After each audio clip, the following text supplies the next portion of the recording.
मैं हूं धर्मवीर सिंह देओल और आप सबका इस YouTube चैनल पे बहुत बहुत स्वागत करता हूं। दोस्तों, आज की इस वीडियो में हम बात करेंगे ऑस्ट्रेलिया विजिटर वीज़ा के बारे में। सबसे बड़ी बात है कि जो ये वीज़ा आया है ये 19 साल के जो स्टूडेंट का आया है, यानी कि जो एप्लीकेंट है उनकी एज 19 साल है।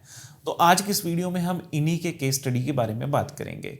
अगर दोस्तों आप ऑस्ट्रेलिया का वीज़ा अप्लाई करने वाले हैं तो ये वीडियो आपके काफ़ी काम आ सकती है, तो आप इस वीडियो को स्किप ना करें, इस वीडियो को लास्ट तक जरूर देखें। तो आज की इस वीडियो में हम जो हमारे एप्लीकेंट हैं मिस्टर ईशांत, इनके बारे में बात करेंगे। और यहाँ पे आप देख सकते हैं कि इन्हें जो ये वीज़ा मिला है ये 3 साल की मल्टीपल एंट्री के साथ मिला है। किसी भी तरह की 8503 कंडीशन नहीं है।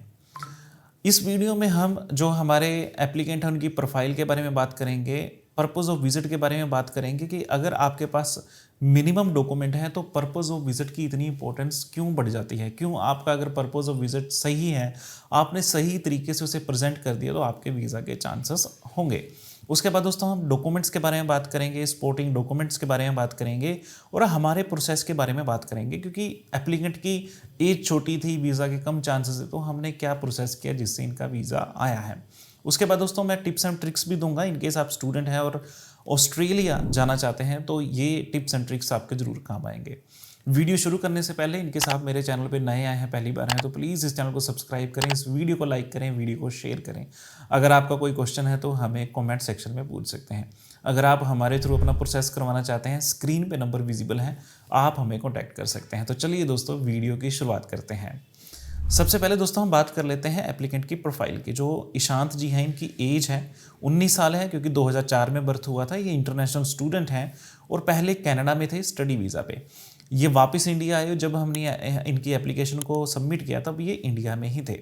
सबसे बड़ी बात है कि इन्होंने हमारी एक यूट्यूब वीडियो देखी, वीडियो देख के इन्होंने हमसे कॉन्टैक्ट किया और आज की डेट में इनके पास एक वीज़ा है। अगर हम इनके चैलेंजेस की बात करें तो सबसे बड़े चैलेंज क्या थे, क्योंकि ये स्टूडेंट हैं तो किसी भी तरह की एम्प्लॉयमेंट तो है नहीं है इंडिया में। उसके बाद इनके फाइनेंशियल डॉक्यूमेंट इनके नाम पे नहीं थे, जो कुछ भी था इनके पेरेंट्स के नाम पे था। और सबसे बड़ी बात है कि इनकी अगर टाइज की बात करें तो काफ़ी लिमिटेड थे। देखो, वीज़ा ऑफिसर आपको तब तक वीज़ा नहीं देगा जब तक वो कंफर्म ना करे कि आप किस रीज़न से वापस अपनी होम कंट्री जाओगे। तो ये काफ़ी जो चैलेंजिंग पार्ट था हमारे लिए। उसके बाद हमें पता था कि यहाँ पे कम चांसेस हैं। हमने इनकी जो एप्लीकेशन उसे काफ़ी अच्छे तरीके से प्रेजेंट किया और फाइनली जो उनका ड्रीम था ऑस्ट्रेलिया विजिट करने का, वो फाइनली यहाँ पे कंप्लीट हुआ है। तो अब दोस्तों हम बात कर लेते हैं पर्पस ऑफ विजिट के बारे में कि कैसे पर्पस ऑफ विजिट आपको जो वीज़ा दिला सकता है। तो जैसे अगर बात करें जो भी यंग एप्लीकेंट है, जैसे ईशांत हैं, अगर आपकी एज भी 19-20 साल है, तो कैसे जो है पर्पस ऑफ विजिट किसी भी एप्लीकेशन की, किसी भी वीज़ा की बैकबोन होता है।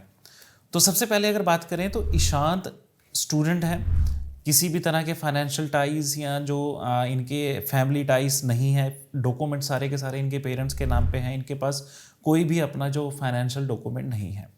तो यहाँ पे क्या था कि जब आपके पास एक ऐसा क्लाइंट हो जहाँ पे एज कम है, वीज़ा के चांसेस कम है, तो आपको जो पर्पस ऑफ विजिट पे ही खेलना होता है। पर्पस ऑफ विजिट को इतना स्ट्रॉन्ग प्रेजेंट करना होता है कि वीज़ा ऑफिसर इम्प्रेस होकर आपको वीज़ा दे।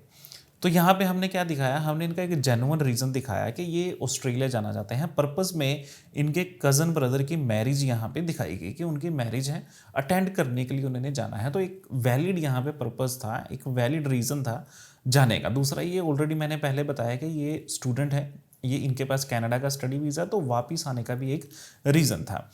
तो हमने इनकी एप्लीकेशन को और ज़्यादा अच्छे तरीके से प्रेजेंट करने के लिए हमने इनविटेशन लेटर इनकी जो आंटी हैं, इनकी जो बुआ है, जो ऑस्ट्रेलियन सिटीज़न है, उनसे हमने लिया।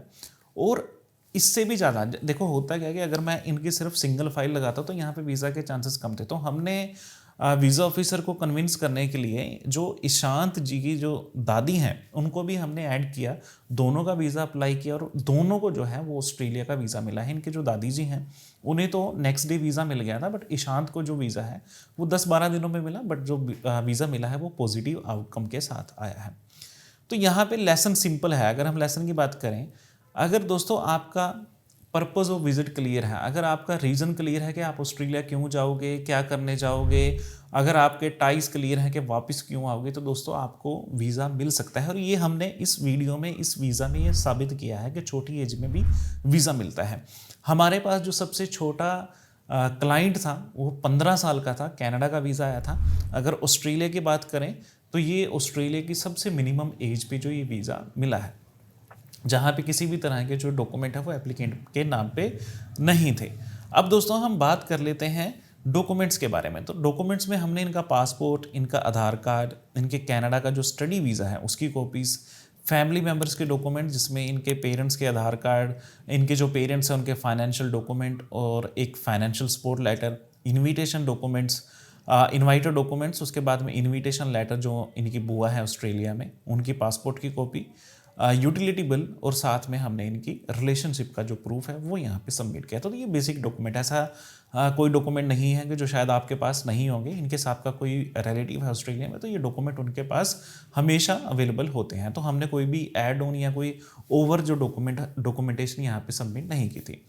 अब दोस्तों हम बात कर लेते हैं कि सपोर्टिंग डॉक्यूमेंट और हमारे जो प्रोसेस है कि ये हमारा इनकेस हमारे पास जब ये केस आया था तो हमारा कैसे हमने इस केस को आगे कंटिन्यू किया।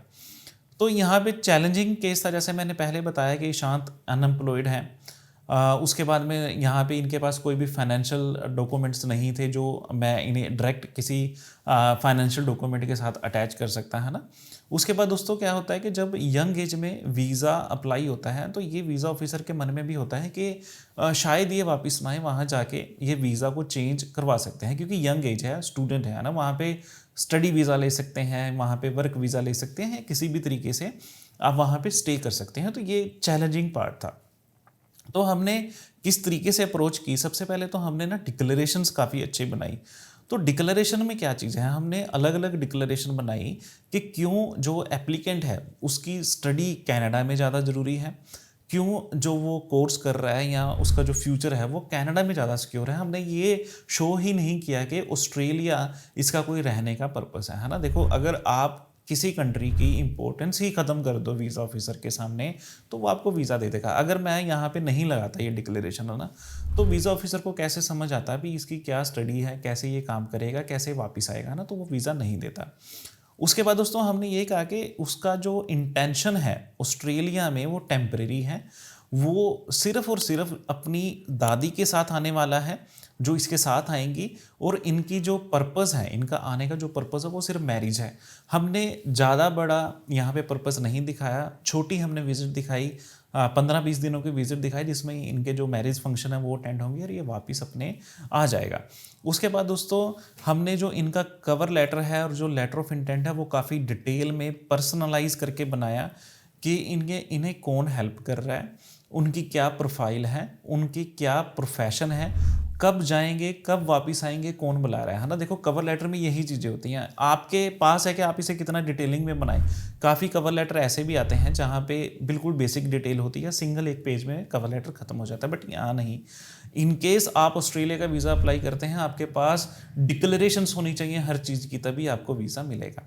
उसके बाद दोस्तों हमने इनविटेशन लेटर इनका जो पर्सनलाइज हमने तैयार करके दिया, जहाँ पे जो हमने ये बताया कि जो इनकी आंटी की तरफ से इनविटेशन लेटर है और ये अपने कज़न ब्रदर की मैरिज में आना चाहते हैं। उसके बाद दोस्तों फाइनेंशियल स्टेबिलिटी के लिए हमने इनके पेरेंट्स हैं उनकी बैंक स्टेटमेंट, इनके पेरेंट्स के ITR और साथ में हमने एफिडेविट्स और डिक्लेरेशंस हमने यहाँ पे बनाई थी, क्योंकि दोनों एप्लीकेंट जो इनकी दादी हैं और जो खुद मिस्टर ईशांत हैं, तो इनके पास कोई भी ऐसा डॉक्यूमेंट नहीं था जो इनके नाम पे हो। हर कुछ जो भी डॉक्यूमेंट थे वो इनके ईशांत जी के पेरेंट्स के नाम पे थे। तो ये हमने प्रोसेस को फॉलो किया कि हमने इनकी प्रोफाइल को ध्यान से पढ़ा, इनके डॉक्यूमेंट्स को ध्यान से जज किया, इनका जो लेटर ऑफ इंटेंट है, कवर लेटर है, उसे अच्छी तरह बनाया, इनविटेशन अच्छी तरह बनाया, जो एक रूल्स हैं, जो एक पाइपलाइन है कि आपको इस तरीके से ही एप्लीकेशन को फॉलो करना है, उसी तरीके से ये एप्लीकेशन को फॉलो किया गया, फिर जो ये वीज़ा आया है। अब दोस्तों मैं आपको, इन केस आप स्टूडेंट हैं, है ना, आप वीज़ा अप्लाई करने वाले हैं ऑस्ट्रेलिया के, तो आपको कौन सी ऐसी बातों का ध्यान रखना चाहिए जिससे आपको भी ऑस्ट्रेलिया का विजिटर वीज़ा या ऑस्ट्रेलिया का टूरिस्ट वीज़ा आपको मिले। सबसे पहले आपका जो पर्पस है वो क्लियर होना चाहिए। देखो आपके जो लेटर ऑफ इंटेंट है, आपका जो इनविटेशन लेटर है, वहाँ पे आपका पर्पस ऑफ विजिट जो है वो सामने विजिबल होना चाहिए और अच्छी तरीके से विजिबल होना चाहिए। ऐसा नहीं है कि आपने सिर्फ एक पासपोर्ट की कॉपी लगा दी, इनविटेशन लगा दी तो आपको वीज़ा मिल जाएगा, ऐसा नहीं है। अगर सही ढंग से एप्लीकेशन को अप्लाई किया जाए तो इनविटेशन जो इन्वाइटर हैं, इनविटेशन लेटर के अलावा भी डॉक्यूमेंट्स होते हैं, आपकी भी कई डिक्लेरेशन जाती हैं। फॉर एग्जाम्पल मान लीजिए आप स्टूडेंट हैं, मैं ये नहीं कह रहा कि अगर आप कैनेडियन स्टूडेंट होंगे तभी आपको वीज़ा मिलेगा। मान लीजिए कि आप इंडिया में ही स्टूडेंट हैं, आप बीए फर्स्ट ईयर के स्टूडेंट हैं और आप अप्लाई करते हैं बिना डिक्लेरेशन के, मतलब आप यहाँ पे दिखाते ही नहीं है कि आपके पास वापस रीज़न क्या है ना, तो यहाँ पे वीज़ा नहीं आएगा। आपके पास क्या चीज़ है, letter of intent, cover letter, declaration ये कंप्लीट होनी चाहिए और वेल डॉक्यूमेंटेड होनी चाहिए।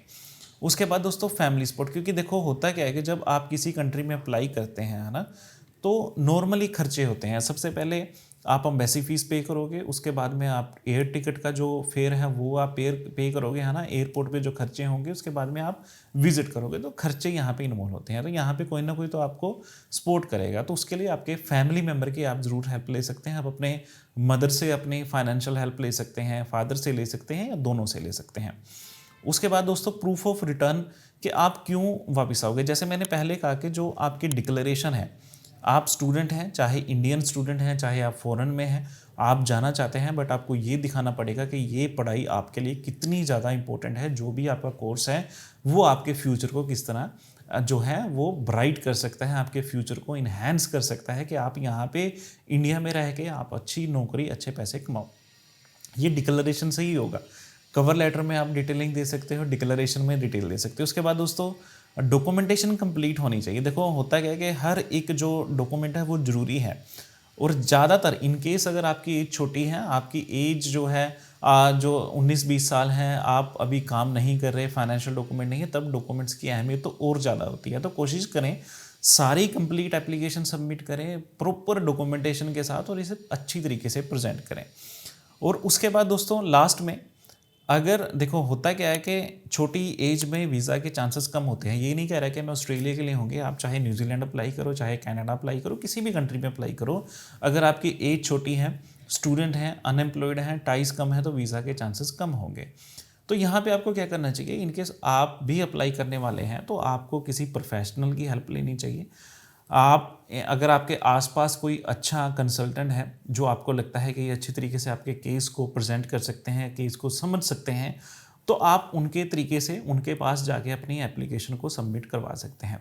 इनकेस आपको लगता है कि आपको हमारी ज़रूरत है या आप जो अपनी एप्लीकेशन है हमारे थ्रू प्रोसेस करवाना चाहते हैं, तब दोस्तों स्क्रीन पे नंबर विजिबल है, आप हमें भी कांटेक्ट कर सकते हैं। हम आपके डॉक्यूमेंट्स को देख के आपको ये बता सकते हैं कि हम आपके केस को किस तरीके से प्रेजेंट करेंगे।